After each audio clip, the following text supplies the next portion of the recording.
Budgeting the Lodge for the Better of the Fraternity. By Bro, Aaron Gardner, brought to you by Masonic Audiobook Library. If you have not subscribed to our channel yet, please do well and subscribe to join our community. We all see the saving tips and how to turn your dollar into a million plans all over the internet. Rather they are get-rich schemes or legitimate savings tips and ideas, they are all over the place. In today's world of credit, it's easy to see why so many individuals are actually going further in debt to pay off other debt. Which is ridiculous. However, we do have a government that shows that it is perfectly all right. No, I am not going to start giving ideas on how we can fix our federal government's current financial predicament. Although, in our fraternity we do have a similar situation on a much smaller scale, that is. Countless times I have talked to brethren across the nation and even in different countries to find one problem that we have in our society. Our lodges are struggling to provide for the communities they serve, the buildings they use, and sadly the brethren who sit inside the lodge. Every lodge has a minimum amount of funding they have to have in their given financial institutions. It could be a zero balance, or it could be ranging anywhere from $1 to $5,000. Regardless of what they have in the account, there is a troubling situation when our lodges are having a hard time coming on top of their overhead. Many point the finger at the loss of memberships and lack of petitions. When the bills start piling up, are those really the problems we need to identify? I'd like to make a couple suggestions on where we should focus in order to be sure we have enough money in our lodge for our usual expenses, emergency expenses, as well as expenses for new programs. First, for those lodges who have lost members, yes, this is tragic, however it doesn't mean that your lodge can't come out on top. We may be suffering from fewer members than in previous years, however, our fraternity has lasted throughout the centuries despite the challenges set against us. If you have a Masonic body made up of fewer than 10 members who regularly show for stated meetings, perhaps it's time to consider consolidating with other local lodges. I know, this is not in the best interest for the history of your lodge and you want to uphold that history. Yet, is it really upholding the lodge history when you may have to close the doors due to lack of membership? Remember, when we close a lodge we always ask the members if they have anything for the better of the fraternity. Trying to uphold one particular lodge's history is not for the better of our organization. Let's consider the benefits of consolidating.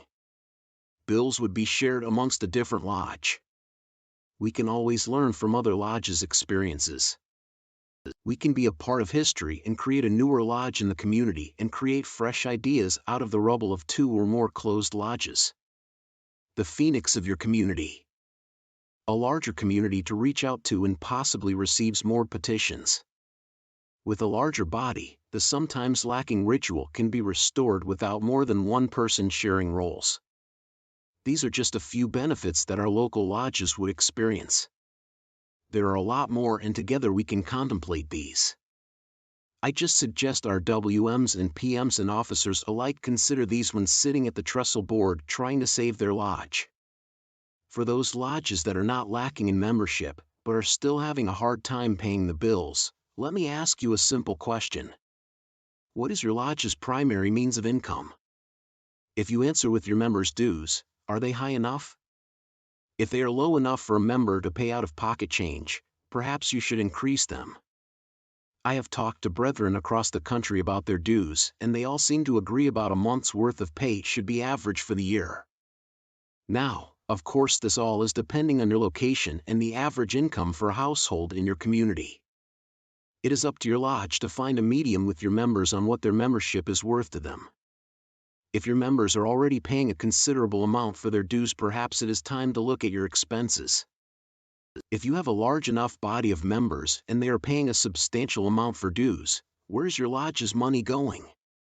What programs is your lodge participating in that could use some readjustments? I suggest you write down all of your bills in order of precedence. First and foremost, you need to pay overhead. That is the most important bill. There would be no building without it. Overhead consists of the usual, property tax/rent, electricity, gas, if you have it, heating and AC. Then write down the programs your lodge is funding in order by expenses, the most expensive first. Once you have all your outcome money written down in order of precedence, start looking at the programs and figuring if any of the programs can be either scrapped, consolidated, or you can provide less money for any of them. If there is a program that seems to not be going anywhere and is more costly than producing results, get rid of it. These types of programs are toxic to our society and more damaging to your community. Yes, I understand your lodge's Christmas bike program is a great and noble cause. It works in other lodges and you're hoping it will eventually become worth the money spent and the time invested. Well, until that time, don't fund it. It is important that your lodge stays above water or else it wouldn't be very beneficial. Refocus your lodge's money through the programs. If you are spending a substantial amount of money on one program but not another, ask why that is. It could be that one program legitimately needs that money dedicated toward it. It's also possible that some of those funds are not functioning the way they should. The solution to this is rather simple: pull some of those funds and divide them amongst other programs that may need more attention. If none of this helps get your lodge back above water, there are other solutions to the funding issues. Do you have a lack of obedience in your lodge? Are members causing distractions during degree work? Fine them. There are plenty of lodges across this nation who are known to cite a fine toward their members if they are being less than productive during work. It is a simple way to earn money in the lodge and it helps instill discipline. A win-win if you ask me, although I really do not want to be the member that has to pay the fine. Finally, there is one more solution I have in my toolbox that we can use across all of our lodges. It will, possibly, cost some money at the beginning if your lodge is lacking in maintenance. However, turn your lodge into something that could bring money in from the community.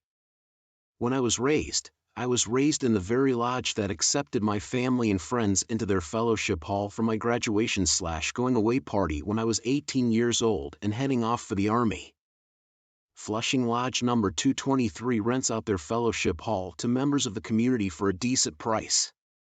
It is a great way to bring in some kind of external revenue to help alleviate the woes of the recession our country and world is going through. Not to mention bring in potential petitions. Once you get your lodge up to standard and make it more of a sellable product, you can become more visible in your community. I will not take any thunder away from fellow Midnight Freemason contributor W.B. Greg Knott. He is working on his series of increasing your lodge's visibility. It is a great series and beneficial to lodges looking for a way to breathe again in the recession. With these set in place, our lodges can become the shining light in our community they once were. A community coming together for the better, our craft of Freemasonry upstaging the conspiracies and allowing the public to see us in a different light. Now that really is a win-win. Brother, I, too, own a television set, but that does not keep me at home on lodge night. I have never yet had one of the characters on television come off the screen and shake my hand. They have never offered me the warm friendship that my lodge brothers do. They have never handed me a cup of coffee or a donut. No! Never! Remember to subscribe and share to fellow brothers. Masonic audiobook library will come your way soon.